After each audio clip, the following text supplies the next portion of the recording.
What is good, y'all? Welcome back to another video on the AJ Plays channel, and we got the Wands Up shirt on again because somehow every time I record a video, I end up wearing this shirt unintentionally. It gets thrown into laundry. It gets washed after every day that I wear it. Yeah, I love it. It's actually comfortable as hell. So I highly recommend investing in Kyle Schultz's wiffle ball empire. Anyways, today we are going to be looking back at my 5 hot takes and predictions at the beginning of the MLW season. The video is going to be linked up in the corner so you guys can actually see what I'm talking about, because it's actually it's a little bit controversial, some of these takes. So we're going to just get straight into it, and we are starting off with probably one of the most controversial ones, a magical MVP season.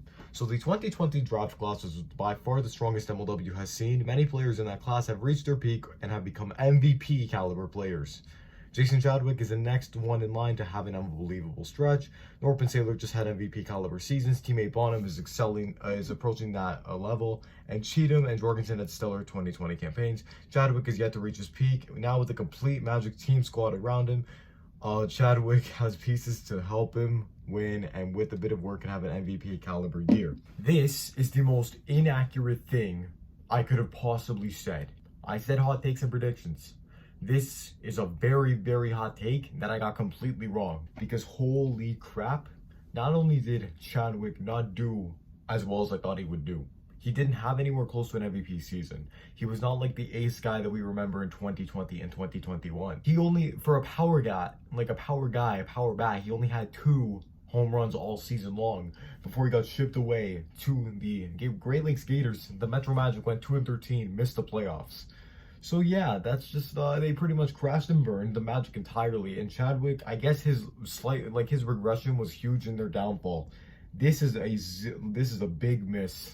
I did not get this one at all. Yeah, so definitely not a magical MVP season, more of a tragical season for the entire Metro Magic franchise. Falling into the lakes. As the league becomes more competitive, there are teams who may inevitably fall out of the playoffs. Diamondbacks will certainly not. Norp will continue his MVP habits, and his supporting cast will be right there with him. Eagles are maturing, gaining depth, developing a skilled roster. Mallards have 2 picks of their own around a team with a presumably healthy Tommy Coughlin, and hopefully improved sophomores Caden Irwin and Brendan Davenport. Personally, I think they have actually improved, especially on the mound. Can the Gators miss the playoffs? If Jorgensen doesn't go back to form and Cheatham begins to regress, this could be the start of the end for the Gators. Didn't even mention that Zerlag regressed, which he ended up doing. Jorgensen completely regressed. He's not in the form he used to be, and Cheatham dragged them to 3 wins this season. So I got this one completely bang on, because the Gators just missed, man. They even traded for Chadwick. They sacrificed 2 years worth of picks for Chadwick to miss the playoffs in the end. I mean, obviously they have the next 2 seasons to run it back and see if Chadwick, Cheatham, and Jorgensen that core can really do something. Zerlag, hopefully, he can actually be the 4th bat for that. He's somehow the 4th bat for the team now, even though he's miles better than Jorgensen in my opinion. But yeah, falling into the lakes, it's pretty accurate. The Gators did crash and burn this season. I'm going to give that a pass for me. So I'm 1 for 2 with these so far. God damn, this one was so close. A snake success story. It's been 7 years of Cobra with football and 6 years since the last World Series appearance. There has been a lot of highs and certainly a lot of lows. It's time for the boys to go on a mission and lock in once and for all. With the re-established Drew Davis on the mound at the plate, a streaky Sean Flynn, an electrifying but sometimes missing Andy Durant, an improving rookie in Baranowski, and the almighty Gus, plus a draft pick, the pieces might all come together. Then I put this little thing at the end, which I keep saying, 2010 Eagles debut, they win in 7 years. Preds debut in 2013, win in 7 years. Cobra's debut, I thought they'd win in 7 years, but they did not.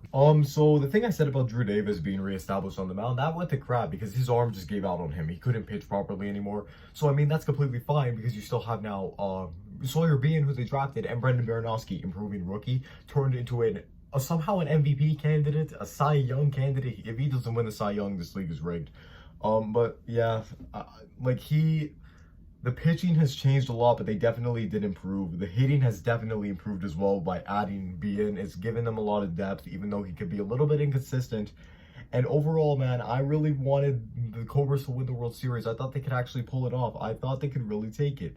So sadly, I mean, this is 1 for 3. It was almost 2 for 3 had they won the World Series, man. It was so close, but we almost saw a snake success story. A new shakeup to the league. So the 2022 MLW draft class has brought the talent of the league to a brand new level. We've seen several Cy Young, Silver Slugger, and most valuable player candidates produced from this singular draft class.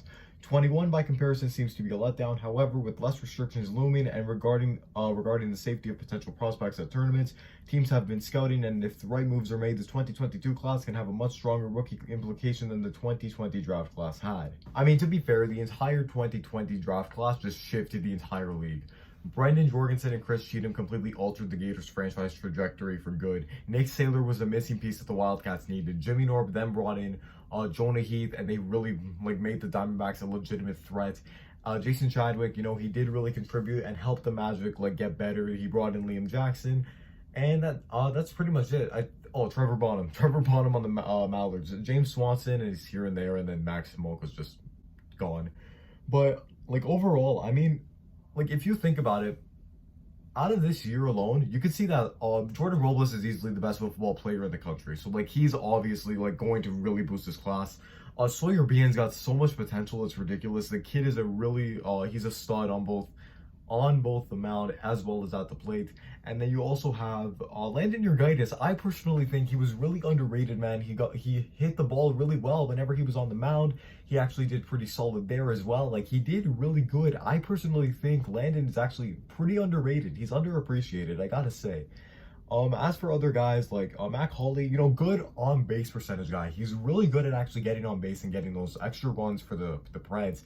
Actually a solid pick, man. He's got chemistry with the team too. It worked out pretty well. As for Trey Flood and Casey Bennett, those guys on the Diamondbacks, you know what? They're going to improve. Bennett shows potential on the mound. They both have hit home runs this season. They've both done solid. They can improve as well.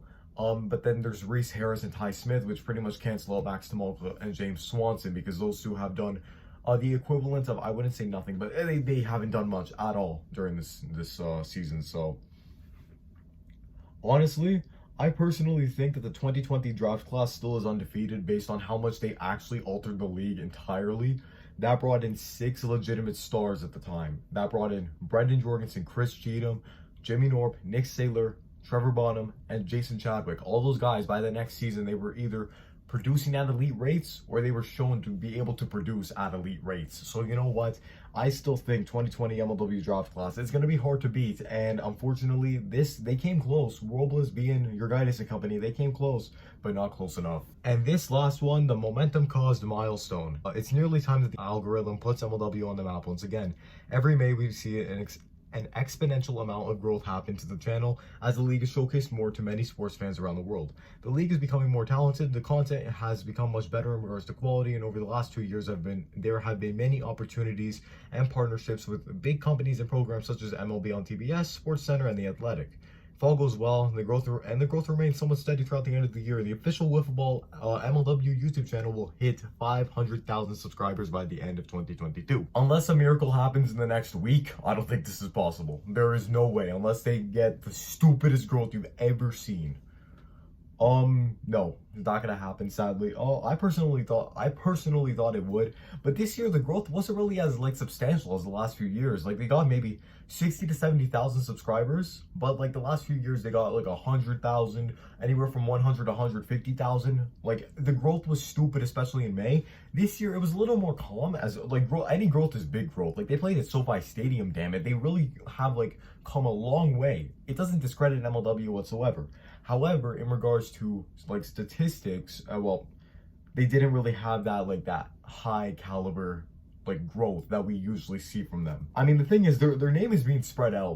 When people ask me what kind of content do you make on YouTube, and I say it's on this wiffle ball league in Brighton, Michigan, and they're like, what's wiffle ball? Then I sent them a video on TikTok, and it's they've seen this video, they know who these guys are. MLW's name flies around everywhere. MLW is still growing, even though they haven't hit 500,000 by the end of this year. They're still growing. Everybody, even these guys I know who know nothing about wiffle ball, they've still seen it before. Statistically, it doesn't show that, this was definitely a hot take, because they were at maybe 290 to start the season. Now they're at 370. So you know what, it would definitely be hard to hit that.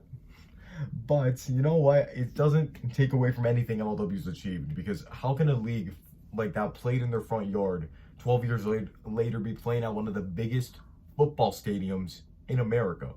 It's huge. It's absolutely insane. And you know what? It doesn't discredit MLW whatsoever. But for my hot takes and predictions, it makes me 1 for 5. The only one I got right was the Gators missing, but that's not hard to see because the Gators, well, they suck. Anyways, y'all, so that's my reaction. And you know what? Me looking back at my hot takes and predictions for the 2022 MLW season, I was so close to getting at least 2 of these right, man. I really wish the Cobras went on to win it. It would have been so poetic. It would have been fantastic. But you know what? Sometimes things don't end up the way you want them to. Anyways, y'all, that's gonna be it for this video, guys. Thank you all so much for watching. I will see you guys all next time. Please go ahead and cop a ones up to. I'm gonna see you all next time. Peace out, guys.